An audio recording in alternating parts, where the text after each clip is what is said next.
Mississippi, 1891. To the west of Brookhaven, where the pine woods thin into marsh, there once stood a boarding house of weathered cypress boards. It was not listed on any county register.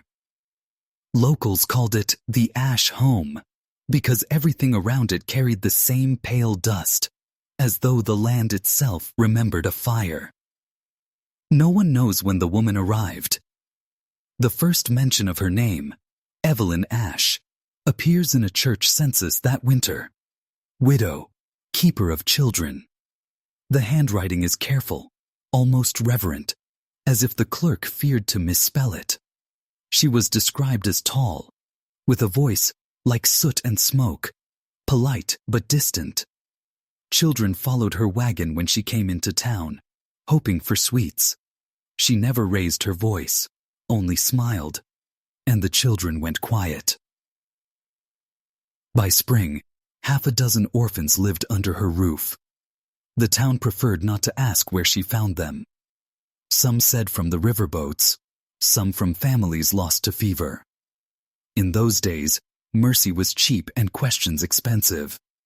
She fed them, clothed them, and taught them scripture on Sundays when the preacher was ill. For that, the town both praised and distrusted her. An entry in the Brookhaven Gazette, June 3, 1891. Mrs. E. Ash continues her charity work at the old Miller homestead. Smoke from her chimneys never ceases. We pray her hearth brings no harm. It was not meant as accusation, yet people remembered the line long after the newspaper folded. That same summer, the pine resin plant to the south caught fire. For 3 nights, the horizon glowed dull red, and fine ash drifted across the county like snow. When it settled on the orphanage roof, it stayed there. Weeks later, even after the rain. Children began calling their caretaker Mother Ash, half affection, half fear. The name remained. Letters found decades later show she tried to petition the county for help. New shingles, food rations. But her handwriting broke mid-sentence, the ink blurred by water. Historians disagree whether it was rain or tears. Neighbors said the woman kept a bell on the porch and rang it at dusk, a single clear note that carried through the swamp. Some thought it a prayer. Others called it a warning. Either way, the sound was said to linger in the air long after the metal stopped moving. When the autumn came and the nights turned brittle, the smoke from her chimneys thickened again. Travelers on the Natchez Trace claimed the sky above her house glowed faintly orange, though no one in town reported flames. And then, one Sunday in November, the bell did not ring. The next day a passerby found the house cold, doors open, hearths filled with pale dust. Inside, the table was set for 7, untouched. On the mantel sat a single hand-written verse. From ashes we begin, to ashes we return. No one ever saw Evelyn Ash or her children again. For years afterward, farmers claimed the soil there never grew weeds. Every planting burned out early. The county eventually fenced the ground for safety. On quiet evenings, some say the air still tastes faintly of smoke. The earliest description of Evelyn Ash before the name Mother Ash appeared comes from a single letter held in the Brookhaven archive. It was written by Martha Keene, a mill worker's wife who sometimes sold bread to the orphanage. She never seemed to breathe the same air as the rest of us, Keene wrote. Even in summer she wore gray, said it didn't show the soot. The children followed her like they'd been born in her shadow. When the fever epidemic of 1889 emptied half the parish, the county issued a circular. Any citizen may keep indigent minors under Christian supervision. Evelyn answered. She repaired the old Miller house herself, chinking the gaps between boards with clay and pine pitch. Neighbors remembered her pushing a wheelbarrow full of nails up the muddy road after dark. By the next spring she had 6 children, none related, all carrying different last names. Their clothing matched, hand-sewn from feed sacks dyed with river mud. Every Sunday she marched them to town, their shoes cleaned, hair parted. The preacher once said it was the only time the Lord's house smelled of smoke and soap at once. The bell arrived that same year, a gift from an unknown donor. It wasn't brass, at least not pure brass, closer to iron with streaks of copper like veins of bloodstone. She hung it herself using the rafters of the porch, and every evening she rang it once. Some thought it kept time for supper. Others said it was her way of counting the living. An 1890 ledger from the general store lists a single purchase: oil for the bell. No one understood what that meant. When the district's only schoolmaster fell ill, Evelyn volunteered to teach the children. She used chalk she made herself by grinding burned bone and mixing it with lime. The children called it white ash. And when the teacher in town asked why their slates were so dark, one girl replied, "That's how see tea. Other likes it. You can see the light better that way." Census takers who visited that summer noted that the orphans could all read the Book of Psalms by heart, but stumbled over their own names. The report ends with a line crossed out in pencil. Possible cause: training in recitation over comprehension. In the late months of that year, hunters began finding piles of gray dust along the edge of the property. Too neat to be natural ash, too fine for soil. Some believed she burned tree bark for soap lye. Others swore she was trying to keep mosquitoes away. Still others whispered about midnight bonfires and chants carried on the wind. No one investigated. In Brookhaven then, a woman's work was her own business, provided it harmed no one, and harm was a matter of opinion. 2 pages were found years later in the attic of the courthouse, water-stained but legible. The handwriting matched Evelyn Ash's known petition. They appear to be drafts of letters never sent. To the Reverend Shaw, "The children do not sleep. They whisper names that are not theirs. To whom it may concern, if the smoke comes again, tell them it is only the house remembering itself. No signature follows, only the faint outline of a palm pressed into the page, as if to test whether the ink had dried." On October 4th, 1891, a storm broke over the county. The next day, every chimney in town was coated black except hers. The Gazette recorded the phenomenon, but offered no cause. That was the last entry before the newspaper's presses stopped for repairs, an accident that, according to records, burned a week's worth of paper stock.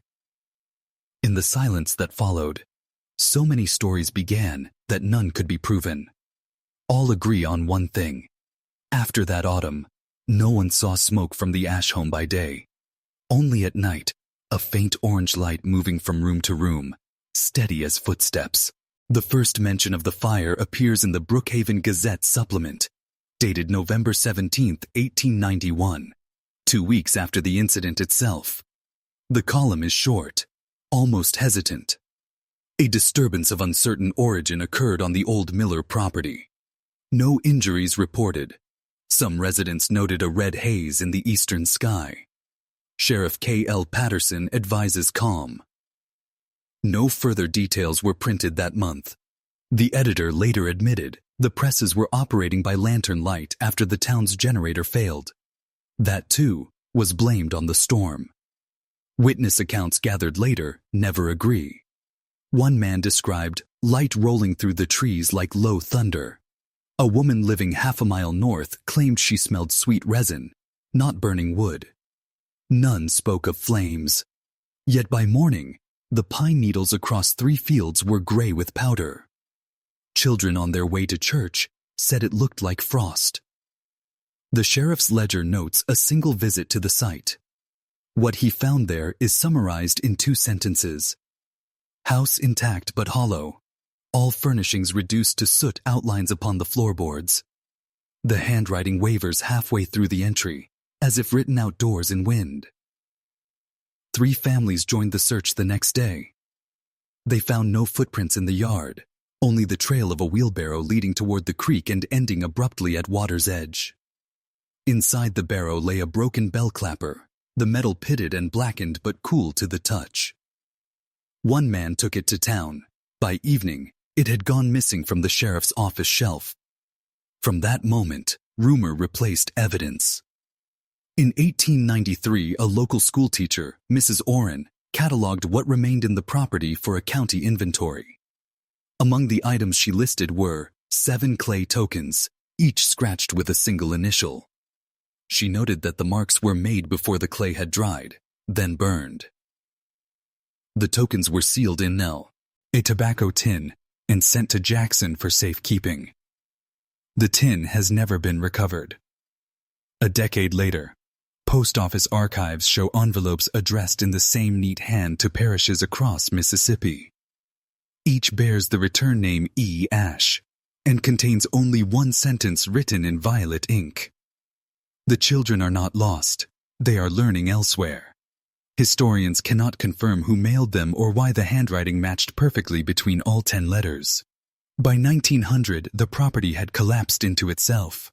Farmers cutting through on their way to market reported a persistent draft, as if air were being drawn from the ground. One man claimed he heard the faint ringing of a bell each time he crossed the boundary fence. Another said the grass turned black beneath his mule's hooves, but brightened again by morning. None returned after dark. A century later, the county survey crew sent to mark the lot for conservation found traces of iron deep under the soil.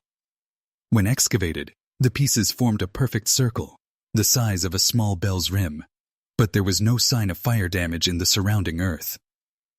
Modern acoustics experts once set recording equipment near the site for a local history program. Their report ends with a single line. At 2:04 a.m., a sound consistent with struck metal resonated for 9 seconds. No source located. That was 103 years after the night when the sky over Brookhaven glowed without flame. In 1910, the courthouse in Brookhaven received a crate marked unfiled ash. No one knew who sent it. The label was written in an unfamiliar blue ink. Inside were papers so brittle that clerks had to lift them with palette knives. Most were blank from moisture, but several still bore legible lines.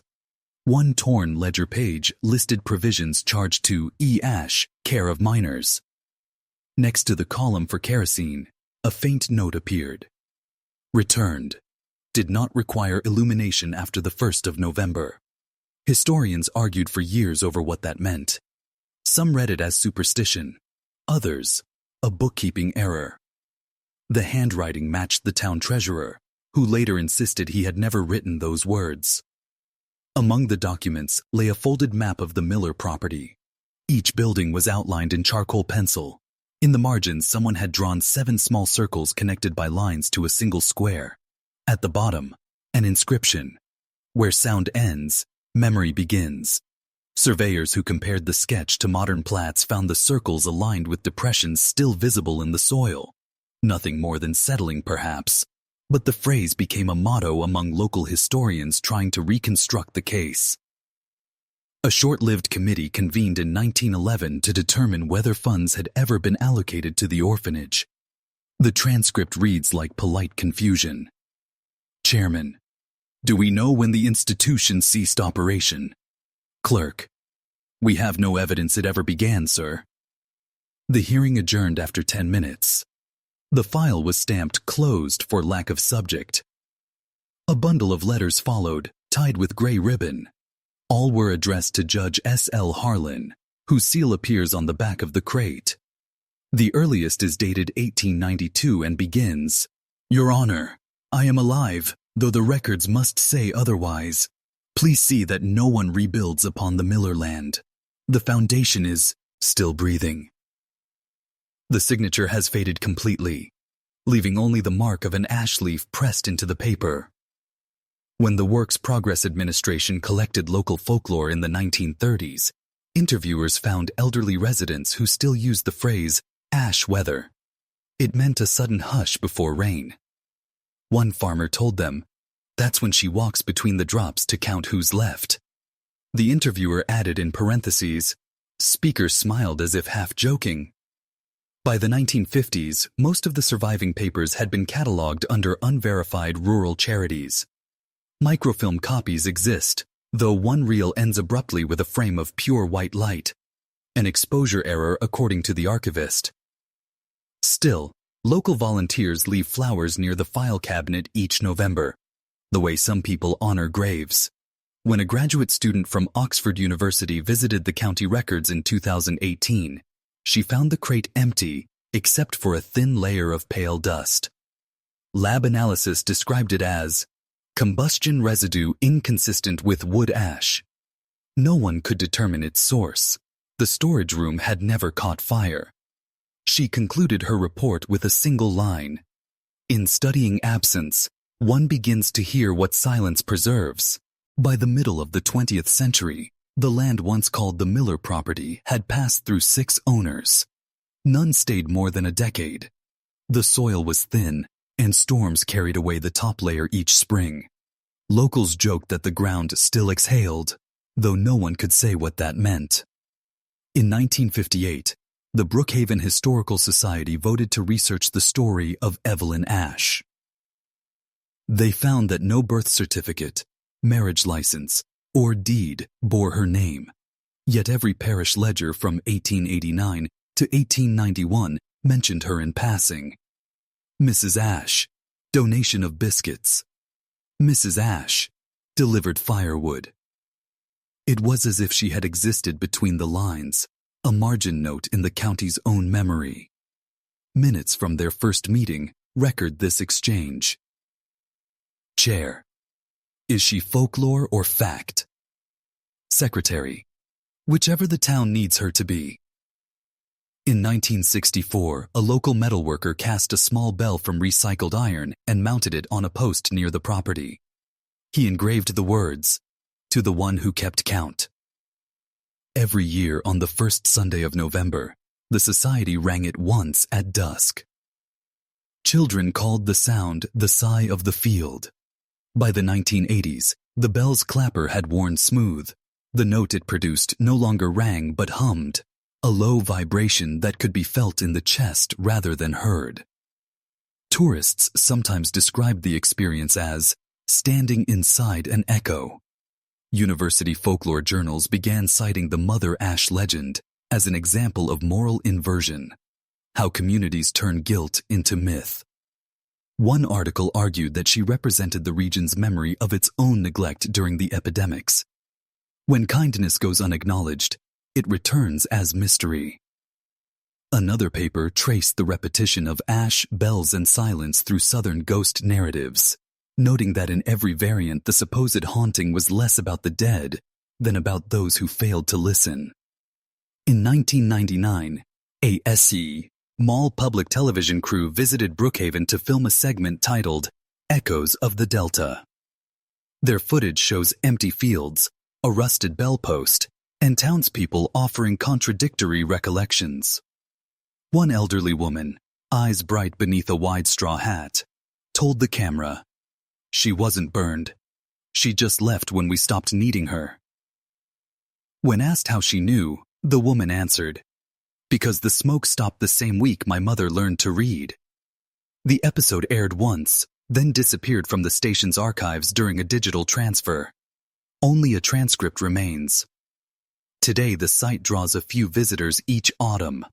They leave small offerings, chalk, candle stubs, pine cones, on a flat stone near where the house once stood. A wooden sign reads simply, "Mother Ash, Educator, Unknown Dates." Rangers report that the bell occasionally vibrates even when no wind moves through the trees. The county attributes it to expansion from temperature shifts. Still, the guides pause when the hum begins, as though waiting for attendance to be called. In the end, the story of Evelyn Ash belongs less to history than to the habit of remembering. Each generation rewrites her, a saint, a recluse, a myth, a teacher of forgotten children. What endures is the image of a woman tending a fire that never consumed, only warmed. Perhaps that is why the land resists new growth. It is already full of roots made of memory. In 2021, a historian named Clara Vance drove to Brookhaven to see the place for herself. She had spent 2 years compiling every surviving reference to the woman called Mother Ash. Court ledgers, parish minutes, fragments of letters written in soot-colored ink. The evidence fit together the way smoke fits a jar, visible only when disturbed. The road to the site is now a narrow track through pines. The old sign has fallen, half buried in needles, but the bellpost still stands. The metal is red with rust, the engraving barely legible. When Vance brushed away the moss, the single line beneath revealed itself again. To the one who kept count. She wrote in her field notes, "The air is heavy with sweetness, like books long closed. No birds until after sunset." That evening, she visited the oldest house in town, where a 91-year-old man, Mr. Patterson, claimed to remember stories his grandmother told. He said the children from the Ash home never vanished at all. They were adopted quietly by families who could feed them, but shame kept everyone silent. When asked why the town had invented the fire, he smiled. "Fires are easier to explain than mercy." Vance thanked him and wrote the sentence at the top of her next chapter. Before leaving, she placed a small audio recorder beneath the bell. The forecast promised clear weather. She intended to capture only crickets and wind. At dawn, she returned. The recorder's light was still blinking. Its log showed one sound event at 2:17 a.m., a tone of low frequency, lasting 10 seconds, perfectly even. On playback, it was less a ring than a breath, metal expanding, air shifting. She labeled the file Ash Tone 1. In her published article she wrote, "Every legend ends the same way, with someone standing where others once stood, listening for proof. But what endures is not the voice of the lost, it's the silence that makes us imagine them." She concluded that Mother Ash was likely a composite memory of post-epidemic caretakers, her story condensed into one enduring image: a woman at dusk, ringing a bell over the fields to count the living. Visitors still come. They don't see a ghost or smell smoke. They stand beneath the pines and feel the air tremble once, as though the ground has exhaled. Then the sound fades, and the forest resumes its ordinary noise. Locals say that's how you know she's pleased, when everything sounds the way it should. And somewhere, in the archives of the State University, the bell's faint vibration is stored as a waveform, numbered and silent until someone presses play. The screen shows a single line of rising brightness, and for 9 seconds, the past seems almost to breathe again.